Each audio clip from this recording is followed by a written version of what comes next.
Era el 2 de octubre de 1274. El amanecer sobre el estrecho de Corea traía consigo algo que los pescadores de Tsushima nunca habían visto. La bahía de Komoda cubierta de velas.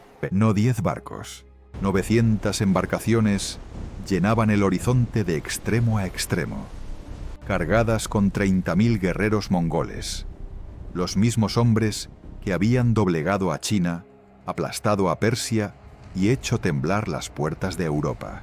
El mayor imperio que el mundo había conocido venía a reclamar una isla de pescadores y samuráis. Y en la orilla, esperándolos, había 80 hombres. No 8.000, 80 samuráis a caballo, con sus armaduras lacadas y sus arcos curvados, contemplando en silencio cómo la marea más letal de la historia medieval se acercaba a sus costas. Cualquier general cuerdo habría ordenado la retirada. Cualquier hombre con instinto de supervivencia habría huido hacia el interior de la isla. Pero estos hombres no eran generales cuerdos, y el instinto de supervivencia era para ellos una forma de cobardía que no podían permitirse. El imperio mongol no era simplemente un ejército grande, era una máquina de destrucción perfectamente calibrada durante más de medio siglo de conquistas ininterrumpidas. Una fuerza que había redefinido lo que significaba la guerra en el mundo medieval. Habían desarrollado tácticas que ningún enemigo había logrado contrarrestar, armas que la mayoría de sus adversarios ni siquiera sabían que existían, y una disciplina psicológica construida sobre una premisa tan simple como aterradora. Ellos siempre ganaban. No casi siempre, y sin embargo, algo ocurrió en aquella playa de arena oscura que los cronistas mongoles preferirían olvidar, algo que los historiadores japoneses convertirían en leyenda, y que la leyenda terminaría por oscurecer hasta volverlo casi invisible. Porque la historia de Tsushima no es solo la historia de una batalla imposible. Es la historia de lo que ocurre cuando una civilización entera se ve obligada a mirarse al espejo y decidir en cuestión de horas qué es lo que realmente vale la pena defender hasta el último aliento. Lo que estás a punto de escuchar es una de esas historias que la historia oficial suele enterrar bajo capas de mito y conveniencia política. Una historia sobre el precio real del coraje, sobre la diferencia entre morir con honor y vivir sin él, y sobre cómo 80 hombres que sabían perfectamente que iban a perder, eligieron, de todas formas, avanzar. El mundo que conocemos hoy sería radicalmente distinto si hubieran elegido diferente. Lo que ocurrió en la bahía de Komoda aquella mañana no fue una batalla en ningún sentido convencional de la palabra. Fue algo mucho más extraño y mucho más perturbador que una batalla. 80 hombres a caballo cargaron directamente hacia la playa, donde los mongoles comenzaban a desembarcar, gritando sus nombres y los nombres de sus clanes según la tradición samurái, anunciando su linaje antes del combate, como si el universo entero tuviera que ser testigo de quiénes eran en el momento en que elegían morir. Los mongoles, experimentados veteranos de 100 campañas, debieron haberse quedado momentáneamente paralizados ante el espectáculo de semejante locura organizada.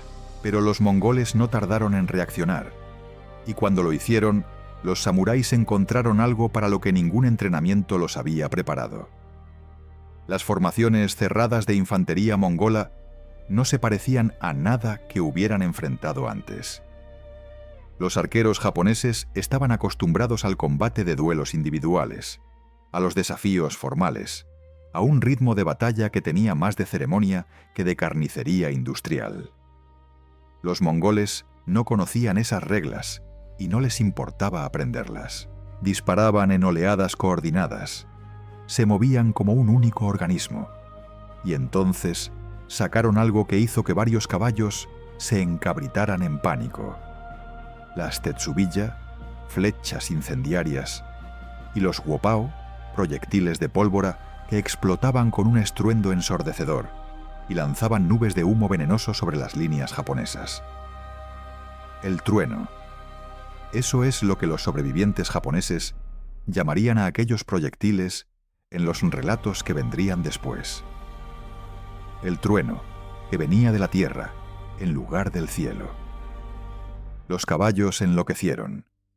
Algunos samuráis cayeron antes de llegar a cruzar espadas con nadie, derribados por explosiones que no entendían y no podían anticipar. Y aún así, siguieron avanzando. Eso es lo que hace que esta historia sea tan difícil de procesar desde nuestra perspectiva moderna, desde nuestra lógica de supervivencia y autopreservación. Siguieron avanzando hacia el trueno. Sukekuni murió en esa playa. La mayoría de sus 80 hombres también. No detuvieron a los mongoles, que continuaron desembarcando y avanzando hacia el interior de la isla, con la eficiencia mecánica de una fuerza que había hecho esto docenas de veces en docenas de países. Pero antes de que podamos entender completamente lo que significó ese sacrificio, antes de que podamos medir el peso real de lo que eligieron hacer aquellos 80 hombres, necesitamos entender contra qué se estaban lanzando. Porque los mongoles que desembarcaron en Tsushima ese día no eran simplemente un ejército grande, eran el producto de décadas de conquista perfectamente ejecutada, una máquina de guerra tan avanzada para su época que sus enemigos, en más de una ocasión, llegaron a creer que eran algo sobrenatural. Y para entender por qué 80 samuráis decidieron cargar contra ellos, primero tienes que entender por qué el resto del mundo simplemente se rendía. Para entender lo que enfrentaron aquellos 80 samuráis en la playa de Komoda, necesitas retroceder medio siglo y viajar miles de kilómetros hacia el oeste, hasta las estepas sin fin de Mongolia Central, donde en el año 1206 un hombre llamado Temujin reunió a las tribus dispersas y perpetuamente en guerra del norte de Asia y las forjó en una sola nación con un solo propósito. Ese hombre recibiría el título de Genghis Khan, que en mongol significa algo parecido a gobernante universal. No era una descripción modesta. Tampoco era inexacta. En menos de 20 años, Genghis Khan construyó el mayor imperio terrestre continuo que la historia humana ha registrado. Un territorio que se extendía desde el Océano Pacífico hasta las puertas de Europa Oriental, conquistado no por suerte ni por números, sino por una combinación de genio táctico, disciplina absoluta y una comprensión del terror como arma estratégica que ningún comandante antes o después ha igualado. Lo que hacía al ejército mongol genuinamente diferente de cualquier fuerza militar de su época no era simplemente su tamaño ni su ferocidad, aunque tenía ambas cosas en abundancia. Era su capacidad de adaptación. Los mongoles comenzaron como arqueros a caballo de las estepas, maestros de la guerra de movimiento rápido, la táctica de fingir retirada para atraer al enemigo hacia una emboscada, y el hostigamiento continuo que agotaba a las fuerzas enemigas antes del combate decisivo. Pero Genghis Khan tenía algo que la mayoría de los conquistadores no tenían: la humildad intelectual de reconocer lo que no sabía. Cuando sus ejércitos se encontraron con ciudades amuralladas en China y Persia, no perdió el tiempo intentando escalar los muros con hombres. Capturó a los mejores ingenieros militares chinos y persas, los incorporó a su ejército y aprendió el arte del asedio con la misma seriedad con que había dominado la guerra de caballería. En una generación, los mongoles se convirtieron en los mejores especialistas en asedio del mundo medieval.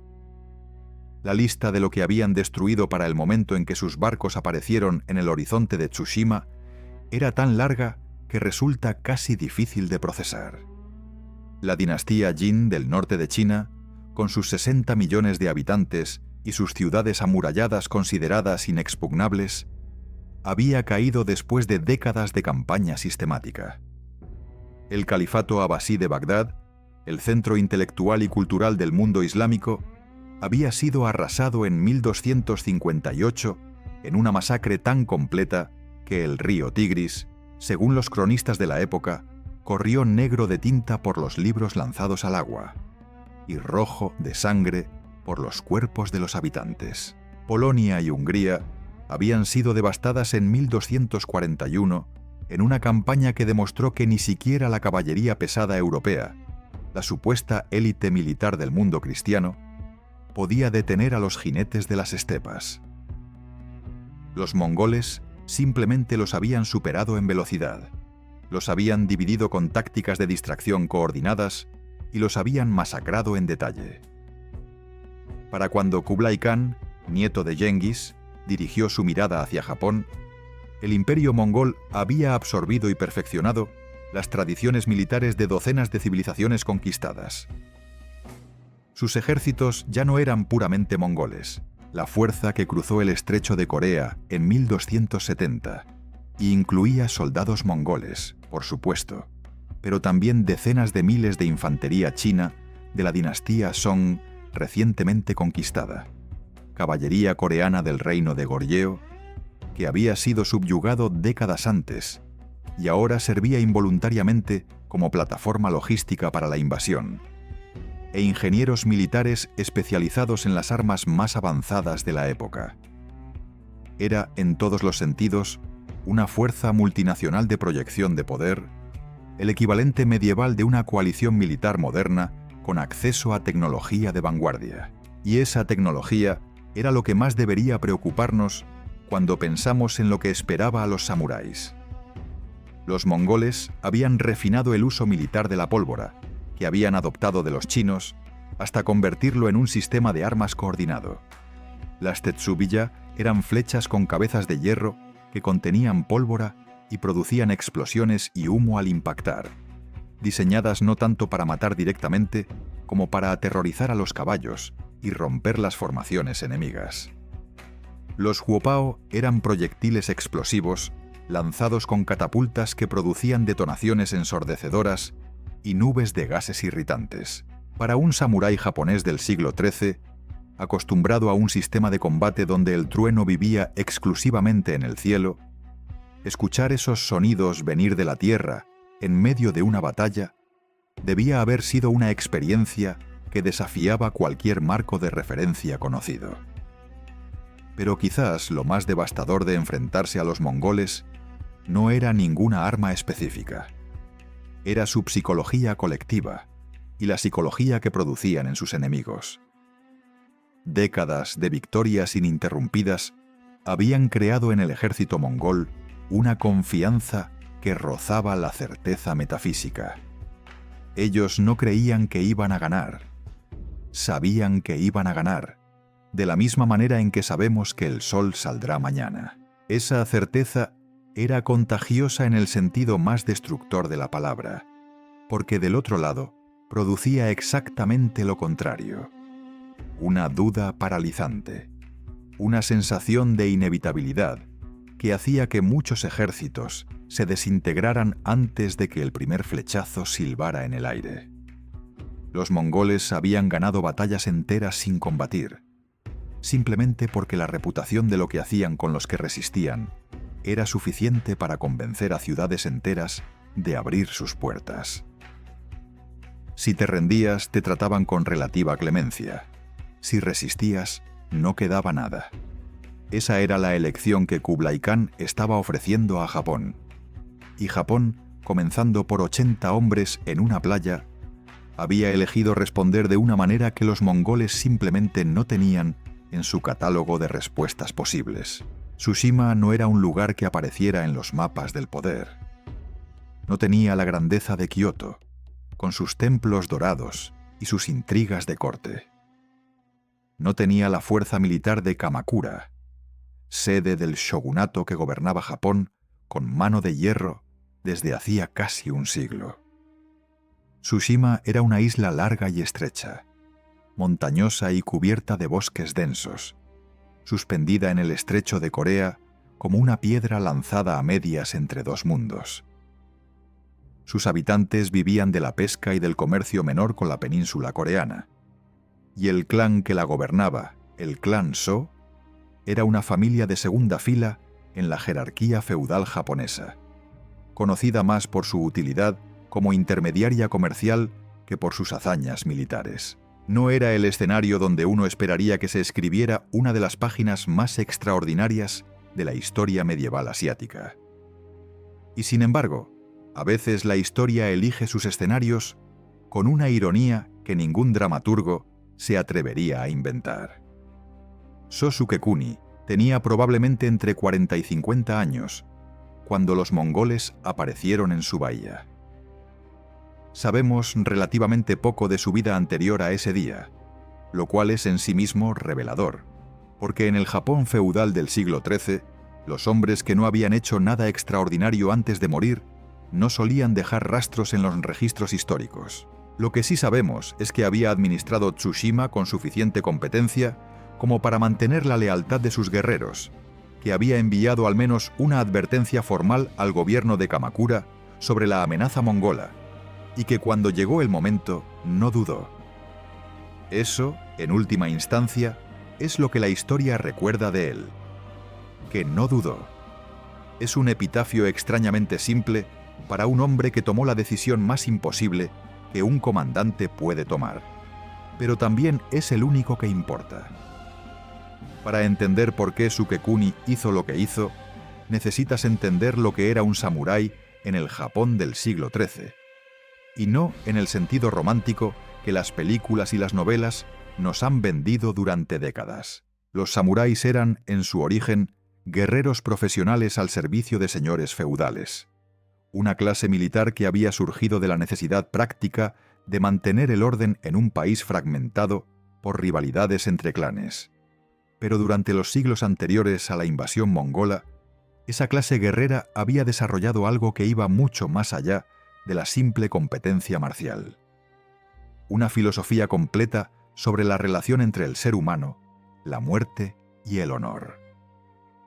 El Bushido, que en ese periodo histórico era todavía un código en formación más que una doctrina codificada, establecía una jerarquía de valores en la que el honor colectivo del clan y la lealtad al señor ocupaban una posición absolutamente superior a la supervivencia individual.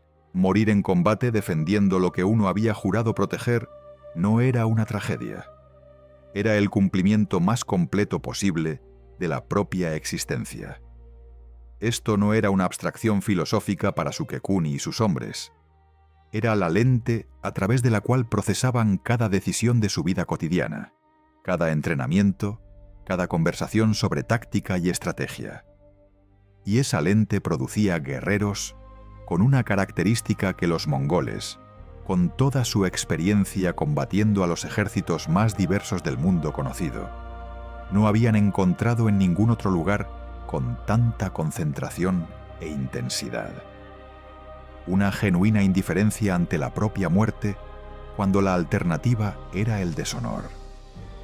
No el deseo de morir, que sería simple nihilismo, sino la capacidad de actuar con plena eficacia y determinación en situaciones donde la muerte era el resultado más probable. Porque el resultado alternativo, la rendición cobarde, era psicológicamente inaceptable hasta el punto de no existir como opción real. Los 80 guerreros que siguieron a Sukekuni hasta la playa de Komoda aquella mañana de octubre eran el producto de generaciones de esa cultura. Algunos eran hombres maduros con décadas de entrenamiento y experiencia en las escaramuzas menores que salpicaban la política feudal japonesa. Otros eran jóvenes que quizás nunca habían combatido en una batalla real, pero todos compartían el mismo marco de referencia fundamental. Estaban en Tsushima porque Tsushima era su responsabilidad, y su responsabilidad no tenía fecha de vencimiento ni umbral de dificultad más allá del cual se volviera opcional. Si el precio de cumplirla era morir frente a 30.000 soldados mongoles en una playa fría de octubre, entonces ese era el precio, y se pagaba sin regatear. Hay un detalle en los relatos de aquella mañana que me resulta imposible quitarme de la cabeza. Antes de cargar, los samuráis siguieron el protocolo tradicional japonés del combate.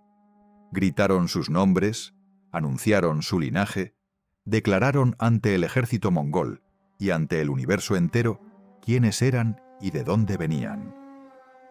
Era un ritual diseñado para un tipo de combate completamente diferente, para duelos entre guerreros individuales que se reconocían mutuamente como adversarios dignos. Los mongoles, que organizaban la guerra como una empresa industrial, probablemente no entendieron nada de lo que escucharon. Pero ese detalle lo dice todo sobre la brecha cultural que se encontró en esa playa. Los samuráis no estaban simplemente atacando, estaban afirmando ante la fuerza más poderosa del mundo que existían, que tenían nombres, que pertenecían a algo que merecía ser recordado. Y si te detienes a pensar en eso durante un momento, resulta que tenían razón. Porque aquí estamos, casi 800 años después, hablando de ellos. Si te está gustando esta historia y quieres seguir descubriendo los episodios más increíbles e ignorados de la historia militar, este es el momento de suscribirte al canal. Hay muchas más historias como esta esperando, y no querrás perderte ninguna.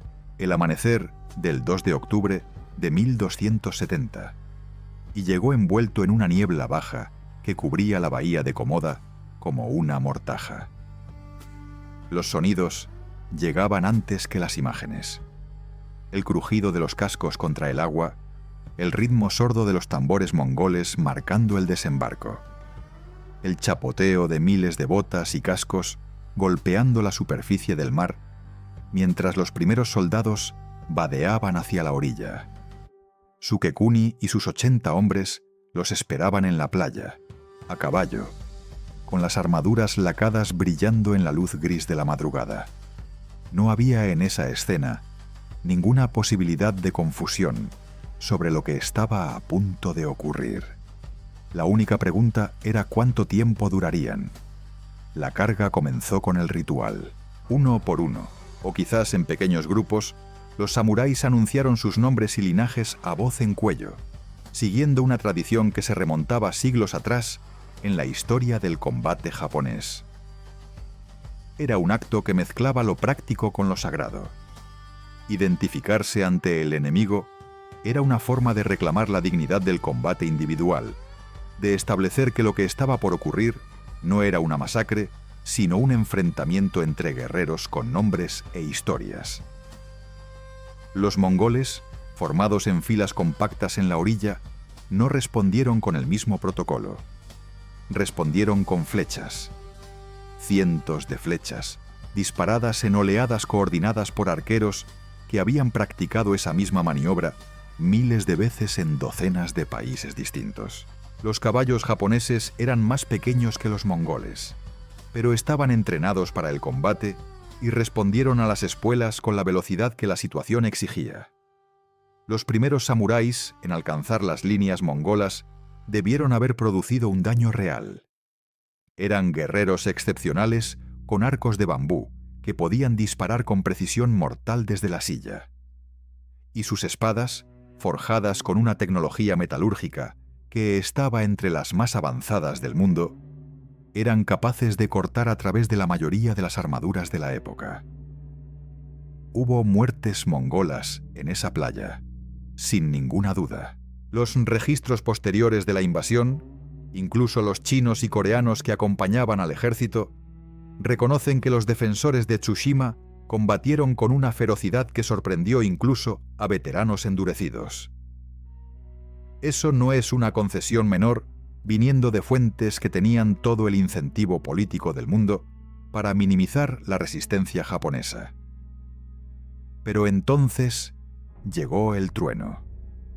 Los operadores de las Tetsubiya comenzaron a disparar sus flechas explosivas en trayectorias altas, y los proyectiles de pólvora de los Guopao empezaron a detonar entre las líneas de caballería japonesa con un estruendo que no tenía ningún equivalente en la experiencia sensorial de esos hombres. No era el ruido lo que los destruía, aunque el ruido era suficiente para enloquecerlo todo. Era el humo, denso y acre, que se metía en los ojos y la garganta de hombres y animales por igual. Era la imposibilidad de anticipar de dónde vendría la siguiente explosión. Era la ruptura total del marco de referencia dentro del cual un samurái entrenado sabía cómo comportarse. De repente el enemigo no estaba frente a ti en una línea clara que podías cargar y cruzar con tu espada, sino disperso en todas partes, disparando desde formaciones que se abrían y cerraban con una fluidez que hacía imposible fijar un objetivo.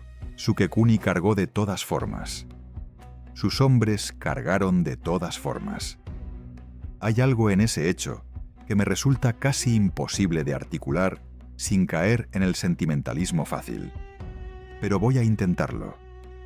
Esos hombres sabían, en el momento en que sintieron el primer impacto de las explosiones y vieron a sus caballos encabritarse y a sus compañeros caer, que no había ningún resultado posible de esa batalla que no fuera su muerte.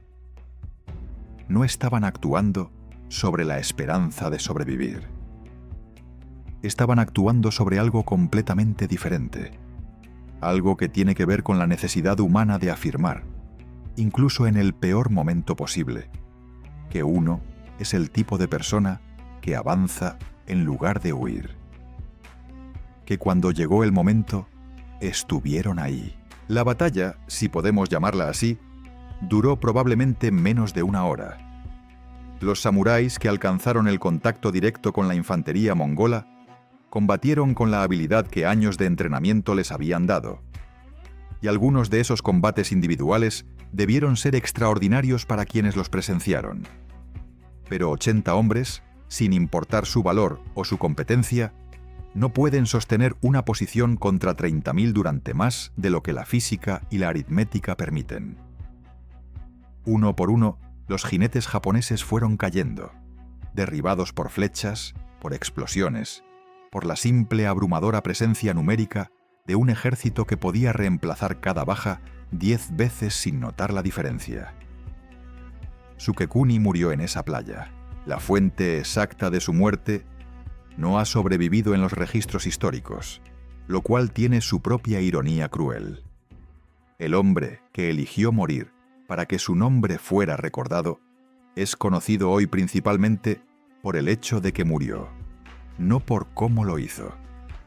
Con la playa tomada, los mongoles avanzaron hacia el interior de Tsushima con la eficiencia sistemática que caracterizaba todas sus operaciones. Las aldeas fueron quemadas. Los habitantes que no habían huido fueron capturados o asesinados. La isla, que nunca había sido un objetivo militar de primer orden, sino simplemente el primer escalón en el camino hacia Kyushu y el corazón de Japón, fue tratada con la brutalidad calculada que los mongoles reservaban para los que se atrevían a resistir. Era un mensaje, y el mensaje era perfectamente claro. Esto es lo que les espera al resto. Pero aquí está la cosa sobre los mensajes enviados mediante terror. A veces producen exactamente el efecto contrario al deseado. A veces, en lugar de paralizar a los que los reciben, los obligan a decidir qué tipo de personas quieren ser cuando llegue su turno. Y en Japón, el turno estaba llegando rápido.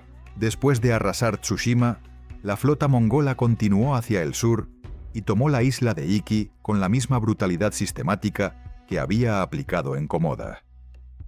El gobernador de Iki, Taira no Kagetaka, repitió el gesto de Sukekuni con sus propios hombres en otra carga suicida que tampoco detuvo el avance, pero que añadió otro capítulo a la misma historia de resistencia desesperada. Para finales de octubre, los mongoles habían desembarcado en la bahía de Hakata, en la costa norte de Kyushu, la isla principal más occidental de Japón, y se encontraban a un paso de poder avanzar hacia el interior del país. En Kamakura, el gobierno del shogunato procesaba las noticias con una mezcla de incredulidad y terror que debió haber sido profundamente desorientadora para hombres acostumbrados a ser ellos la fuerza militar más temida de su propio mundo. El enemigo que habían subestimado durante años de diplomacia ignorada estaba ahora literalmente en sus costas. Y la pregunta ya no era si iban a venir, sino qué hacer ahora que ya estaban aquí.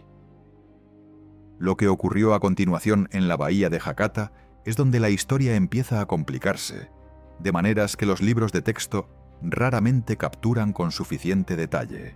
Los guerreros japoneses de Kyushu combatieron con la misma ferocidad que los samuráis de Tsushima e Iki, pero encontraron los mismos problemas. Las formaciones compactas mongolas, las explosiones de pólvora, la coordinación táctica de un ejército que había perfeccionado sus métodos en décadas de campaña continua. Los japoneses sufrieron bajas significativas, pero también infligieron daño. Y aquí está el primer detalle que los relatos convencionales de la invasión tienden a pasar por alto. Los mongoles no aplastaron la resistencia en Hakata con la velocidad y decisión que habían mostrado en China o en Persia. Algo los estaba frenando, y ese algo tenía mucho que ver con la geografía de un lugar que sus comandantes no conocían tan bien como creían. Japón no era la estepa mongola, no era la llanura aluvial del norte de China, donde la caballería podía desplegarse en formaciones amplias y envolver a los enemigos desde múltiples flancos simultáneamente. Era un archipiélago de islas montañosas con costas irregulares, valles estrechos, arrozales inundados que convertían el movimiento de grandes formaciones en una pesadilla logística, y bosques densos que anulaban precisamente las ventajas que hacían a los mongoles tan devastadores en campo abierto. La velocidad, la amplitud de movimiento, la capacidad de rodear y aislar al enemigo. Todo eso requería espacio, y Japón, obstinadamente, se negaba a proveerlo. Los mongoles podían ganar cada enfrentamiento individual, y aún así encontrar que el terreno mismo conspiraba para ralentizar su avance hasta hacerlo frustrante y costoso en términos de tiempo y recursos.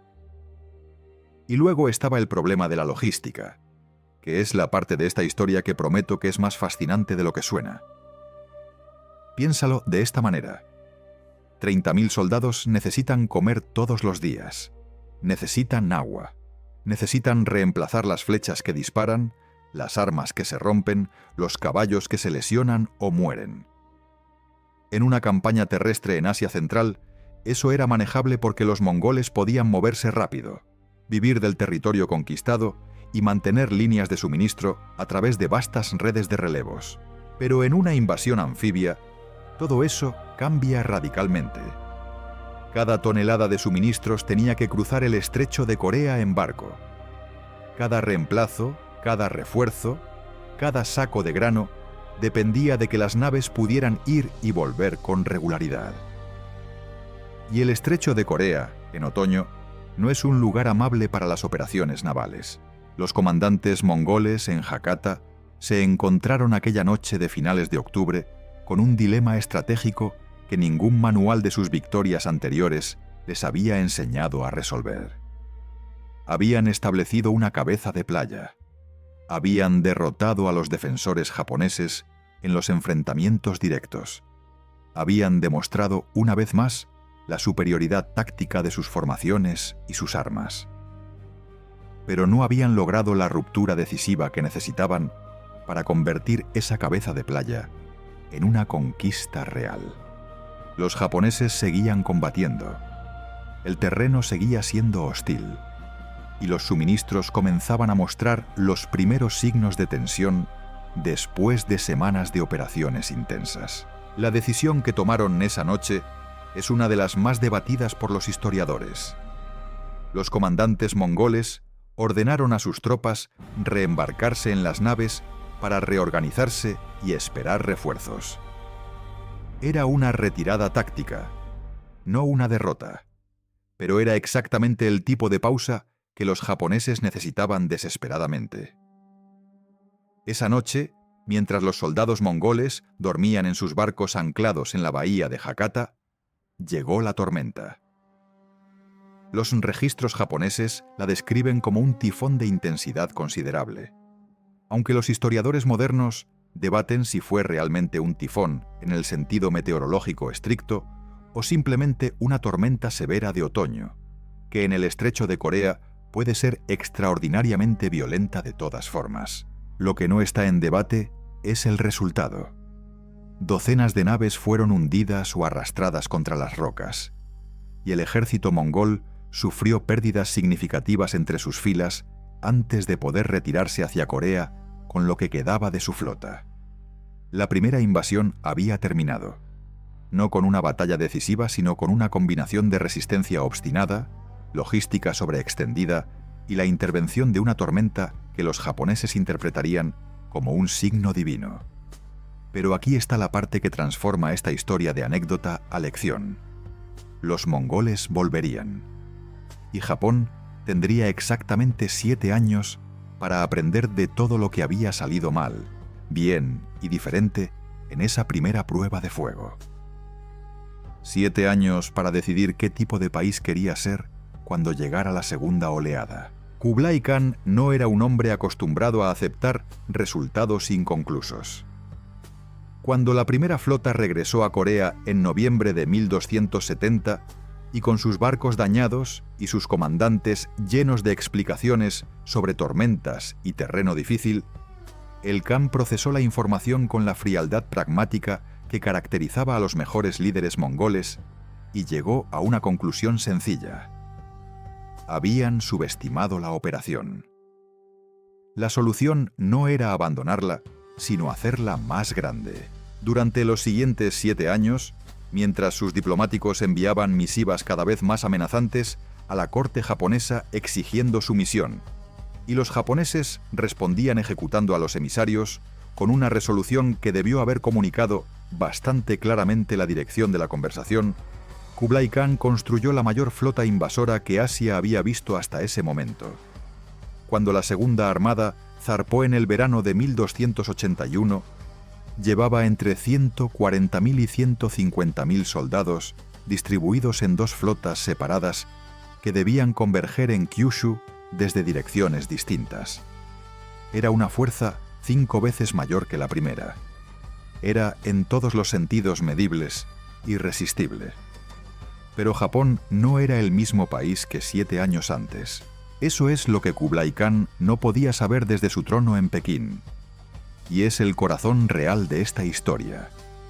El shogunato de Kamakura había usado esos 7 años con una determinación y una inteligencia estratégica que contrasta notablemente con la parálisis que había caracterizado su respuesta antes de la primera invasión.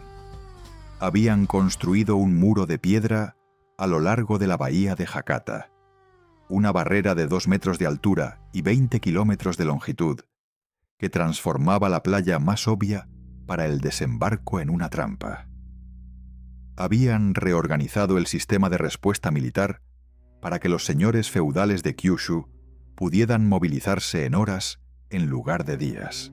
Habían estudiado las tácticas mongolas con la atención de quien sabe que tendrá que enfrentarlas de nuevo, desarrollando contramedidas específicas para las formaciones cerradas y los proyectiles de pólvora. Y habían construido barcos más pequeños y maniobrables, diseñados no para el combate naval convencional, sino para el hostigamiento nocturno de flotas enemigas ancladas, ataques rápidos que sembraban el caos y el insomnio entre las tripulaciones mongolas. La segunda invasión se convirtió en una pesadilla de desgaste que los mongoles no habían anticipado. El muro de Hakata funcionó exactamente como estaba diseñado. Negó a la caballería mongola el espacio abierto que necesitaba para desplegarse. Obligó a los desembarcos a hacerse en puntos más estrechos y defendibles, y convirtió cada metro de avance en una costosa lucha cuerpo a cuerpo, donde las ventajas tácticas mongolas se reducían drásticamente.